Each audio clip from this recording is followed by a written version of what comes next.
ఈ రాష్ట్ర ప్రభుత్వం టైటిలింగ్ యాక్ట్ని అమలు చేయదు. దేశంలో కన్సెస్ వచ్చినప్పుడే దేశంతో సహా మేము చేయాలా లేదన్నది ఆలోచన చేస్తాం. ఏ సీనియర్ అడ్వకేట్ నేను అడగమనండి, చట్టం మేము తెచ్చిందా, బీజేపీ ప్రభుత్వం సజెస్ట్ చేసిందా? చట్టం మేము అమలు చేస్తున్నామా ఈ రాష్ట్రంలో?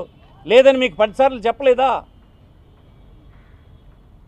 కోర్టులో కావాలంటే కోర్టులో కూడా ప్రభుత్వం తరఫున మా న్యాయవాదులు వివరించలేదా? దేశమంతా కాన్సెస్ వచ్చిన తర్వాతే చేస్తామన్న మాట చెప్పలేదా? బ్రిటిషర్స్ సర్వే చేసినప్పుడు చుక్కల భూములను నిలిచిపెట్టినటువంటి అయోమయంగా ఉన్నటువంటి 3 లక్షల ఎకరాల భూమి చట్టాన్ని సవరణ చేసి డాటెడ్ ల్యాండ్స్ అన్నిన్ను ఆ సాగులో ఉన్నటువంటి రైతులకు ఇచ్చేటువంటి చట్టాన్ని తెచ్చి ఇచ్చే కార్యక్రమం ఈ 5 సంవత్సరాల్లో జరిపించినటువంటి జగన్మోహన్ రెడ్డి నీకు భూములు తీసుకున్నట్లా కనిపిస్తున్నాడా? అబద్ధాల కోర్లు.